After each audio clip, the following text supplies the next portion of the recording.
शिवराज भाग देने आया।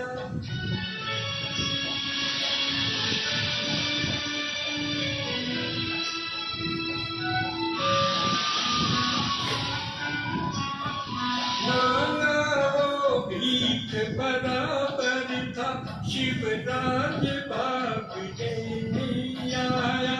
मेहनत भी नहीं खर्चा भी नहीं गोवर्धन उंगली पे छाया। देता नहीं हाथ दिखाई दे, देता नहीं हाथ दिखाई दे, और होता कोई शोर नहीं, देता नहीं हाथ दिखाई दे, और होता कोई शोर नहीं। आना ही पड़ेगा सबको यहाँ।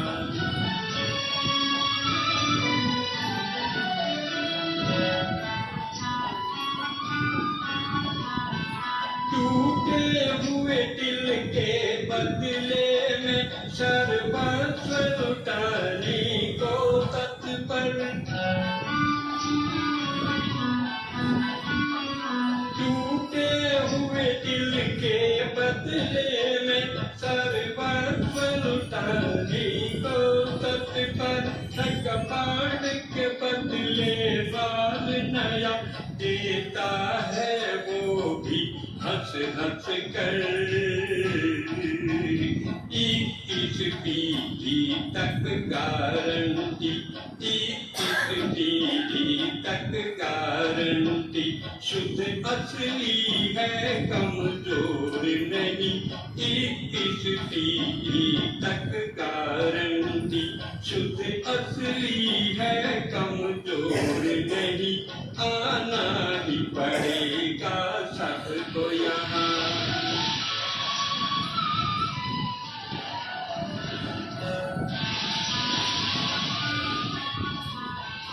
इंद्र शर्मा हुआ सहभागी, बदले में कदम में कदम करी।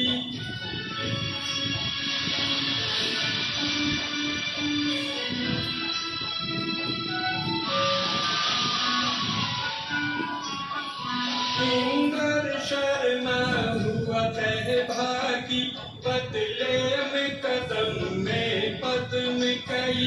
आवाज लगाने का धंधा, बस राग वही पर रिदम नहीं। क्या और कहूँ संकेत समझ, क्या और कहूँ संकेत समझ। तू मानव है कोई ढोल नहीं, क्या और कहूँ संकेत समझ। तू मानव है कोई ढोल नहीं। आना ही पड़ेगा सबको यहाँ।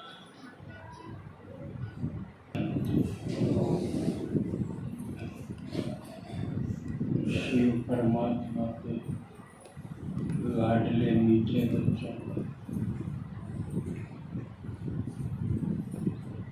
जो घर परिवार छोड़ के आए हैं,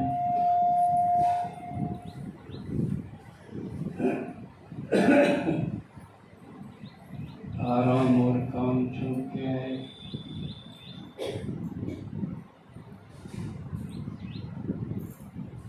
अलबेलापन छोड़ के हिम्मत का जो कदम उठाया,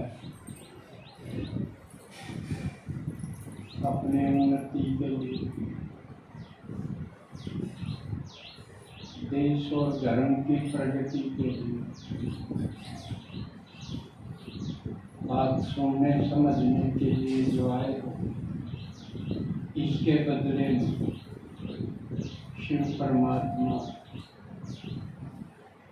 हमें राजा बनाते, वो भी नई दुनिया का, स्वर्ग का। स्वर्ग का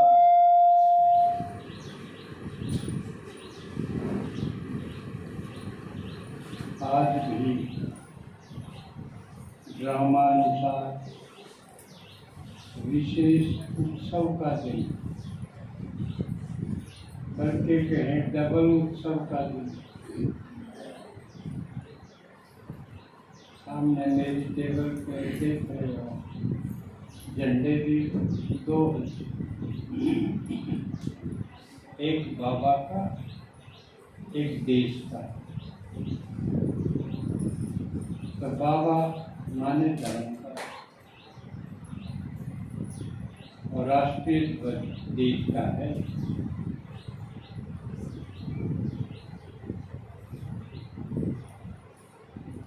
कमाना खाना, अपने बच्चे अपना परिवार संभालना पालना,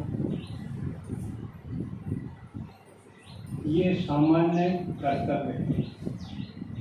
ये तो सबको करने पड़ेंगे,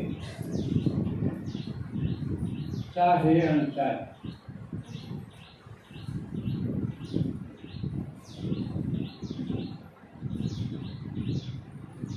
पेट और परिवार पालना ये मजबूरी, आप बच नहीं सकते इससे।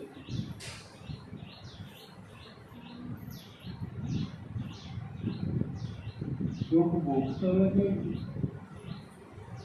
हमारे चाहने से भूख तो नहीं लगेगी। अगर हमारे चाहने से भूख लगे तो हम टाल दी जाए, और भूख नहीं लगे तो कमांड दी तो भूख तो लगेगी, और उस भूख को शांत करना भी पड़ेगा, भोजन का प्रबंध करना पड़ेगा। इसी प्रकार परिवार होगा, उसकी पालना भी करनी पड़ेगी।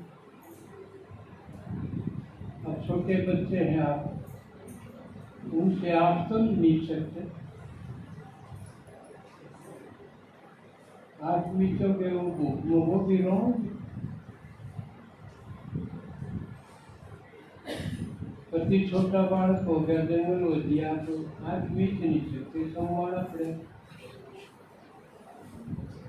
एकांत मीच लोगे नहीं तो पड़ोसी डांट मारेंगे। भूखे रहोगे तो भी के डूबेगी न जाने बिना के जी चुका बूढ़ी बूढ़ी सुनी तो बच नहीं सकते। पेट और परिवार ये बच नहीं।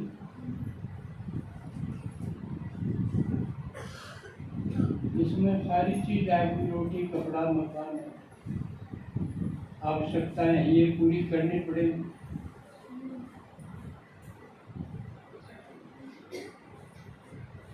ना दवाए बात हो जाए। एक छोरा बोला बाबू कक्षा जाते लियांगा भाई लियांगा, पीछे हाथ मार रहे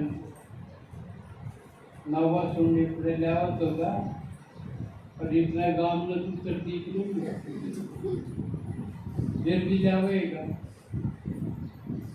तो ये करने पड़ेंगे। ये कोई लक्ष्य नहीं है जीवन का, इससे आगे है जीवन का लक्ष्य। और सही आदमी का लक्ष्य ये होना चाहिए, देश और धर्म इनको बढ़ाना है, और बढ़ा के दुनिया में अपनी पहचान बनाना। आज जैसे हम झंडा का गीत सुन रहे थे, नीचे खड़े थे, इतना गर्व सा महसूस हो रहा था।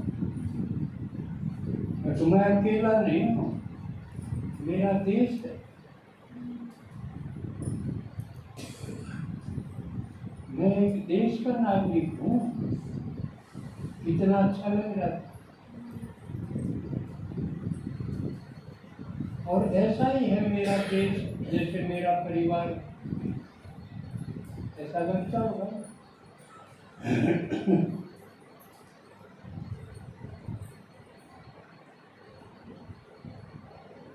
और जब खेलों में जाते हैं हमारे बच्चे, और जो मेडल जीतता है उस वक्त उस देश का राष्ट्रगान गाया।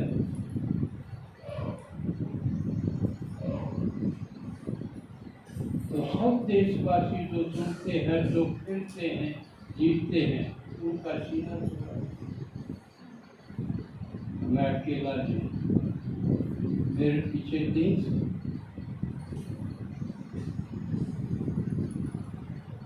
और जिसके अंदर देशभक्ति नहीं, धर्म भक्ति नहीं, देश और धर्म नहीं, वो इंसान नहीं।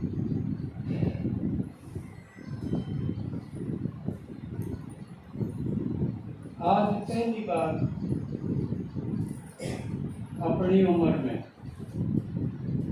मैंने भी, आपने भी देखा, राष्ट्रीय ध्वज का, झंडे का इतना मान शान पहले कभी नहीं दिखा। सारे देश में चारों ओर राष्ट्रीय ध्वज की कितनी गरिमा, कितनी धूम मची हुई। इसका जबरदस्त फायदा हो, हम एक हो जाते हैं।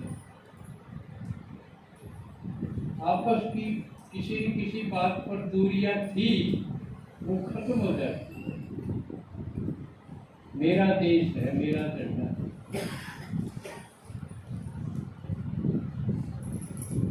तो ये सबसे बढ़िया बात है कि हम एक हो। तो एक होने से क्या होगा? बाबा भी कई बार कहें, एक संकल्प में सब दिख जाए। तो फिर युग बदलने में कोई देरी नहीं, सत्युग आने में फिर कोई देरी नहीं, अगर सभी एक ही संकल्प में नहीं। इसलिए सामूहिक योग की आवश्यकता पड़ती है। नहीं तो योग की हो अपना अपना घर लगाना, ग्रुप में, समूह में, संगठन में योग का अपना महत्व। तो ये राष्ट्रीय झंडे की जो ये धूम मची हुई, क्यों भाई? क्योंकि कल 15 अगस्त है, और 15 अगस्त को क्या होता है, क्यों मनाते हैं हम 15 अगस्त? देश आजाद हुआ था, पता है ना सब। पहले गुलाम 15 अगस्त 1947 पहले देश गुलाम था, अंग्रेजों का राज। बाहर के आदमी हमने चलना पड़ा। गुलामी बहुत बुरी चीज है, चाहे वो आदमी की हो, चाहे अपने संस्कारों की, आदतों की। सारी दुनिया तो सिर्फ ये देखती है कि दूसरे देश वाले राज करें। तो बाबा ने बताया कि अपनी आदत और अपने संस्कारों की भी गुलामी होती है। उससे भी आजाद होना असली आजादी तो है। लेकिन फिर भी ये आजादी भी मायने रखती। 15 अगस्त 1947 को अपना भारत देश अंग्रेजों की गुलामी से आजाद हुआ है, और वो यूए नहीं हो गया आसानी से। उसके लिए हमारे पूर्वजों ने, जो हमसे पहले हुए, उन्होंने बहुत संघर्ष किया, स्ट्रगल की। जेल गए, लठ खाए, गोली खाए, फांसी खाई।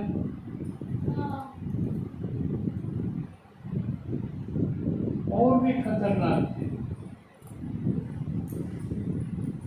गिरडी, गिरडी तो जानो ना, रोलर, आदमियां लटा के उसको कुछ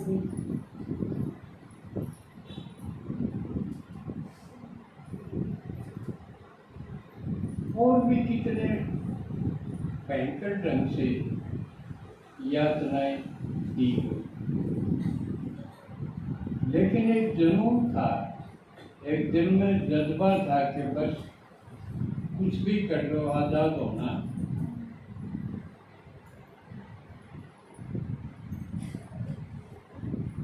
तो आजाद तो हो गए, लेकिन ये आजादी बहुत खतरनाक चीज भी है, क्योंकि भारत का बंटवारा हो गया, पार्टीशन। एक देश था, उसके दो बना दिए, एक पाकिस्तान, एक 14 को पाकिस्तान बना हुआ है अपना आजादी का दिन, स्वतंत्रता दिवस। लेकिन इस बार अपने प्रधानमंत्री ने पिछली 15 अगस्त को जब झंडा फहराया लाल किले पे, तो एक घोषणा की थी कि अगले साल, जो कि 75वां स्वतंत्रता दिवस है, उससे पहले वाले दिन 15 को है ना, आज 14, तो आज के दिन हम उसको याद करेंगे जो बंटवारे के टाइम मार काटी। बंटवारा निवे नहीं होता, उस मौके कई लाख आदमी बिना कसूर काट दिए। जैसे बंटवारा में ये था, धर्म के आधार पे था, कई मुसलमान पाकिस्तान में चले गए और वहाँ के हिंदू हैं वो भारत में आ जाए, यूं होया था बंटवारा। लेकिन साथ ये भी थी, जिसका जी करे वो ना जाओ, अड़े रहना चाहो वो रह जाओ। तो काफी मुसलमान यहाँ रह गए और अभी हैं, काफी हैं। वो जितने थे उस टाइम उससे बड़े, लेकिन पाकिस्तान में जो हिंदू थे ज्यादातर तो आगे, कुछ रह गए। भैया सोची कि बिगड़े हैं में बसते हैं, दिन जावांगे, प्रॉपर्टी का और लोभ होगा। वो उस टाइम जितने रहे थे, घटते घटते थोड़े से रहे। आड़े जो रह गए थे मुसलमान, वो बढ़ गए। इसका मतलब आड़े ठीक ढंग से रखे गए और वो घट गए, तो इसका मतलब वो तंग करेंगे, मारेंगे, बढ़ेगा।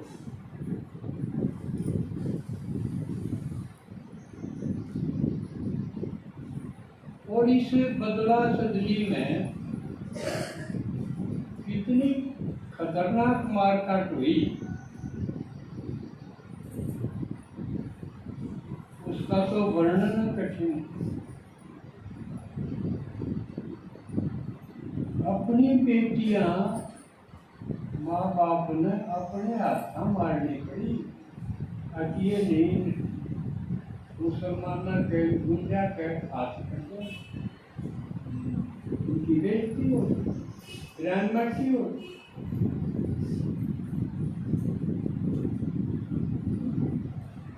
और जो आए शायद कोई साधक परिवार आया होगा, उनके घनघरे आदमी काट दिए गए और वो जान बचा के आए। किसी घर के एक बचा, किसी के दो बचे, अड्डा के पाँव थे, जान जान लेके आए।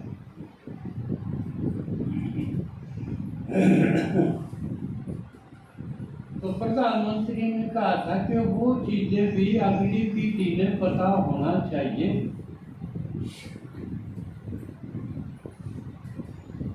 एक तो पाकिस्तान से आए, बिल्कुल नंगे आए, कुछ नहीं था दौरे भूखी,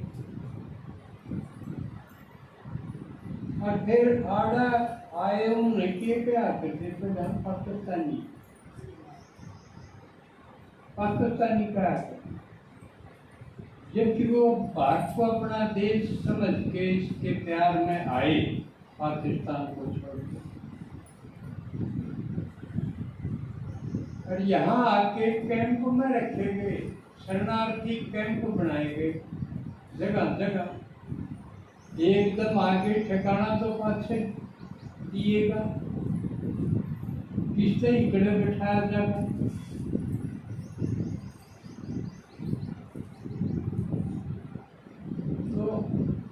आजकल भी उन जगह पर कैंप का नाम है, रोहतक में भी जैसे कैंप भी नाम। सबसे बड़ा कैंप कुरुक्षेत्र में था, करनाल में, कुरुक्षेत्र में करनाल, जहाँ आज बड़ा सम्मेलन होना है, मुख्यमंत्री संबोधित करेंगे।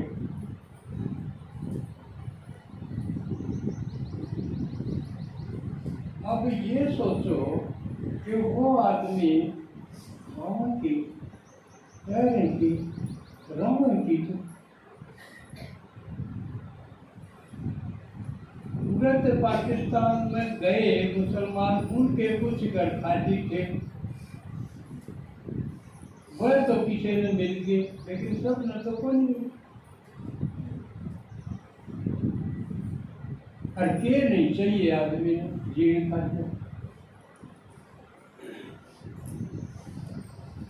तो उन लोगों ने टूक कर जुगाड़ बनाया है। एक एक की कहानी है।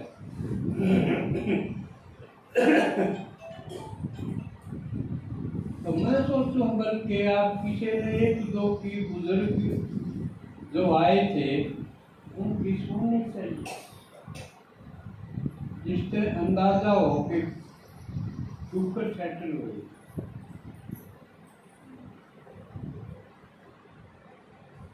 अब मैं भी पूछा के संपर्क में रहा उनकी अगली पीढ़ी,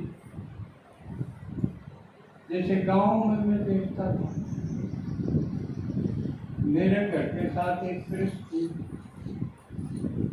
उसमें कोठरी थी बिना कुआड़ा की। एक बूढ़ा सा पंजाबी सर पर धर के लांदा कोड़ा सा, और सारे दिन उसका हंडा जा, कोई बूढ़ा आदमी था, उछल नहीं पाए, शायद उसका कोई और परिवार का बच पाया तो नहीं पाया। उसको नहीं बैठा रहता, कोई न कोई दाना में खरीदता सब्जी, बच जाता, वो हमारा घर धर के जाया करता। अब अगले दिन आके न मैं ले लूंगा।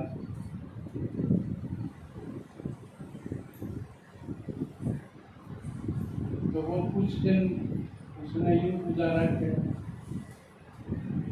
गांव में एक डॉक्टर देखा करते हो, मैं तो छोटा था, पहले कोई डॉक्टर नहीं था, एक डॉक्टर था, वो पाकिस्तान का है, वो बूढ़ा आदमी, सिर में खिड़का खुला सा बांधा करता, डॉक्टर भोजा, उसका भोजा राम नाम। एक लायरंदा वो एक पुराना हाथ घर मिल गया था उसको, एक अपना गिट्टी पर रोटी राटी बनाता, और कोई उसका कोई आदमी परिवार का था, शायद सारे वो काट दिए होंगे। तो वो सब उसका बुखार वगैरह हो जाता, वो किसी भी दवाई रखता होगा, इतनी तकलीफ तो छोटे। एक सरदार था, गांव गांव के बताऊं तो संपर्क तेज सिंह करता,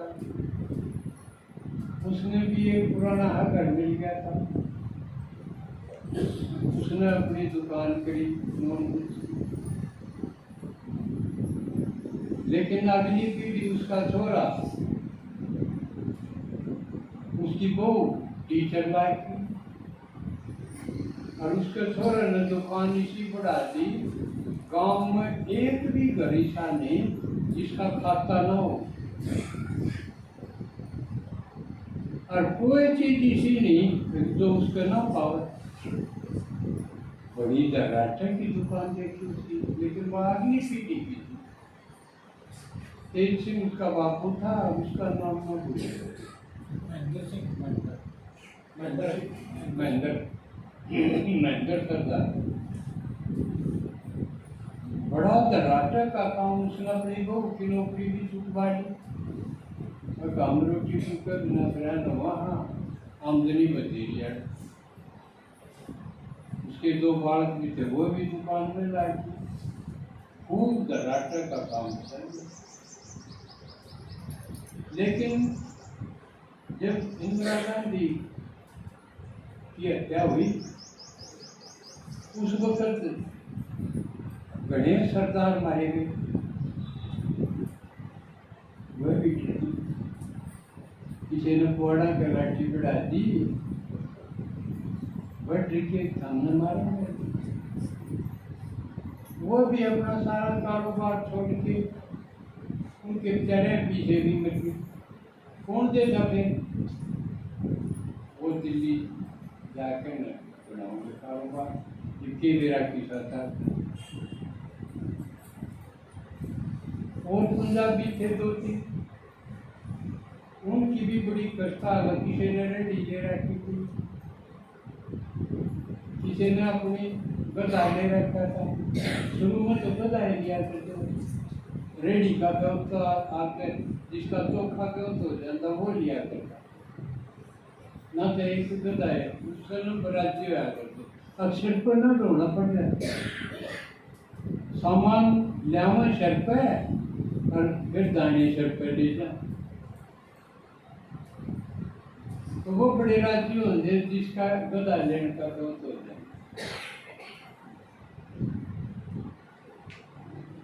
तो ये देखिए, एक शेख सिंह नाम करके था,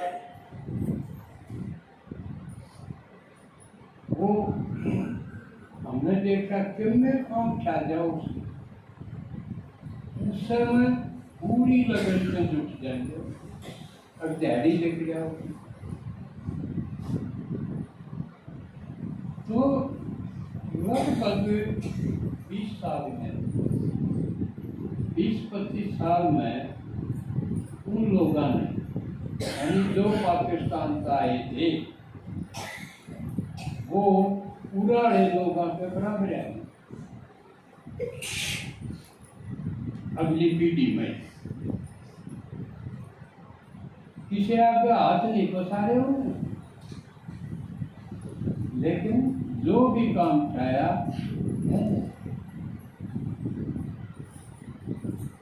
वो पेट परिवार भी पाला और दुआ ने बचा के न अगली पीढ़ी में तो वो भरपूर हो।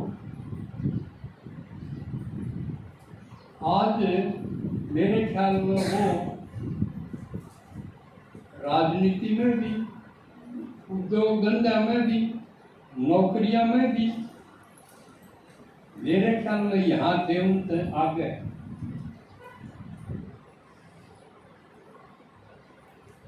दुकानदारी में भी इतने तेज निकले यहाँ की सारी दुकानदारी अपने सेठ लोगों का थी। वह भी एक और लगा दिए, मार्केट पे कब्जा हो गया।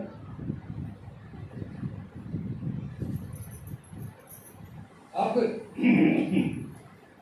मैं सोचूं कि वो लोग इस देश की तरक्की में कोई बाधा नहीं, कोई बोझ नहीं है, वो टैक्स दे रहे हैं। उनकी आमदनी इतनी है, वो सरकार को देते हैं, सरकार से मांगते नहीं। इस बात का आज मेरा ये ख्याल आया कि ये जो और हैं जिनने आप हरिजन कमा, जिनको आरक्षण देवे, जिन दाने भी खरीदो, किताब भी खरीदो, मकान बनाओ वो भी खरीदो, ये देश के ऊपर बोझ है।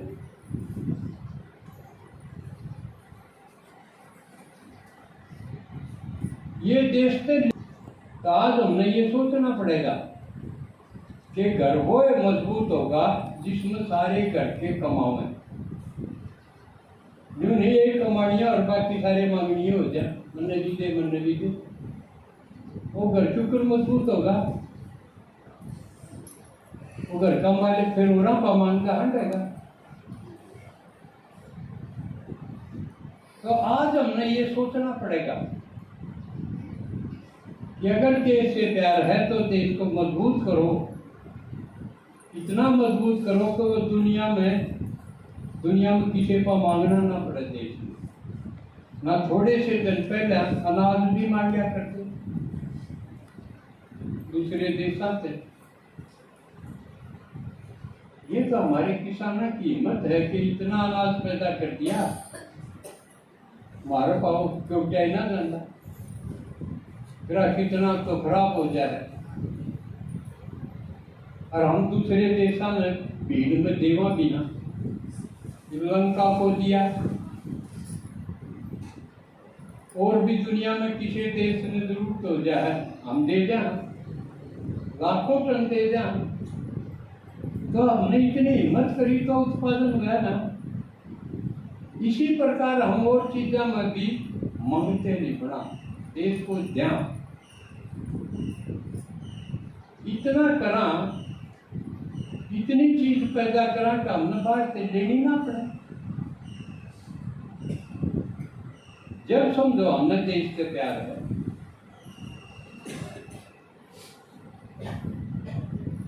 तो आज हमने ये भी सोचना। और उदाहरण यो आया जब ये पाकिस्तान से आए हुए बिल्कुल कुछ नहीं, जीरो से इतने बढ़ सके हैं, तो और क्यों नहीं बढ़ सकते, और बोझ क्यों बढ़े। आज मैं भर्त्सना करूं उन लोगों की जो मांगे हैं देश को दो।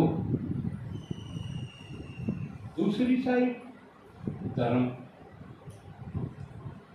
धर्म के क्षेत्र में आप खासकर अपने भाई हैं ब्रह्मा कुमारी कुमार, इसमें बहुत आगे निकले।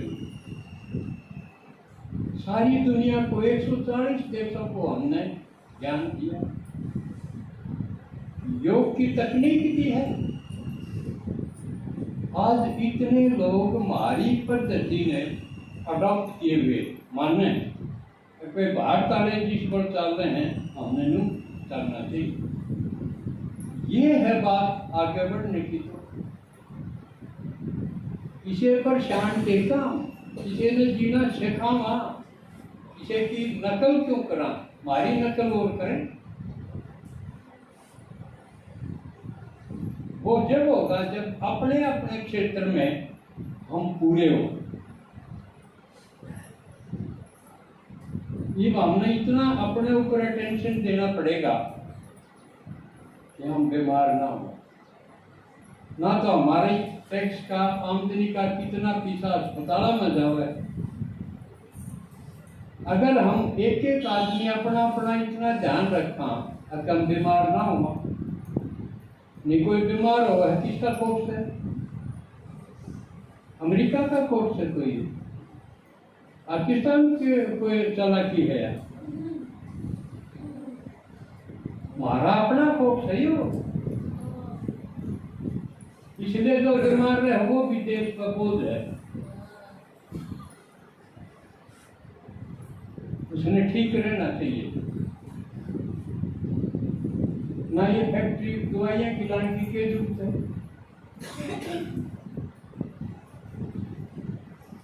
इसके साथ साथ क्योंकि दो ऐसी मद हैं जिनके ऊपर देश का धन हुआ गया, या तो हॉस्पिटल पे, बीमारियां पे, या शिक्षा पे। और शिक्षा में भी बदलाव एक ढंग से जरूरी समझो। आप दूसरे का भरोसा फलाना स्कूल में हॉस्टल में दाखिल करवा दिया, स्कूल में दाखिल करा दिया, माँ बाप जब हैरान हो गए, क्यों? माँ बाप ने पढ़ाने में भाग लेना पड़ेगा। अगर बच्चे अपने साथ रखने हैं तो, और बच्चा तो दूर हो गए, पीछे पीछे देखकर करा दिए दूसरे का हवाला, फिर हमारा बड़ा शेती तालमेल को टूट जाएगा, दूरी पैदा हो जाएगी, आपस में जो प्यार होना चाहिए औलाद के साथ वो नहीं होगा, वो हाथा से लेकर जाएंगे, फिर अपने ढंग रहेंगे।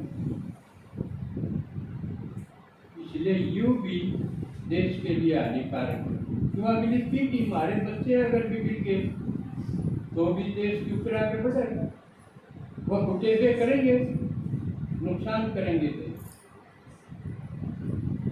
इसलिए बच्चों को भी अपने साथ पता होना चाहिए, आज के पढ़ा कल के पढ़ाया जाएगा, उसकी थोड़ी सी आउटलाइन बताओ, समय निकाल के पेरेंट्स को साथ पढ़ना पड़ेगा और उसके टच में रहना पड़ेगा।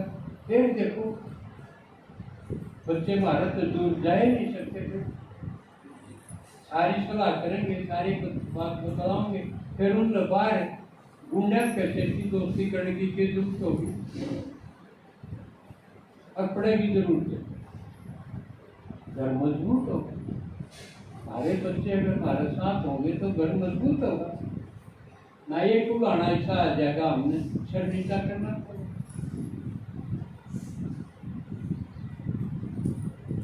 तो इसलिए स्वावलंबन, जिसका एक शब्द में कहा, स्वावलंबन जरूरी है, आत्मनिर्भरता जरूरी है, दूसरे का भरोसा ना रहे किसी का। और आत्मिक आध्यात्मिक रूप से हम इतने मजबूत हो जावा, हम पूरा नशे जब है मजबूत, और ये लक्ष्य होने चाहिए आदमी के, देश और धर्म।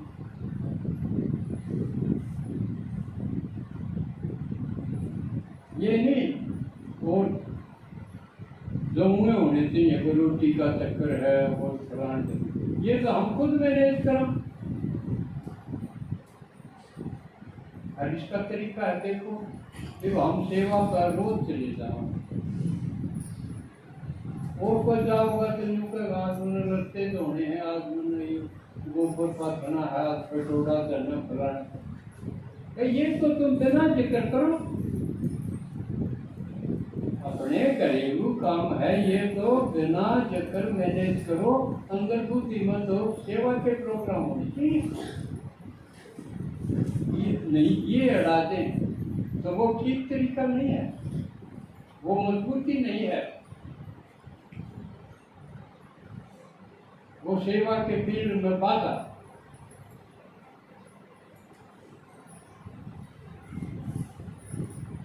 तो समय हो गया।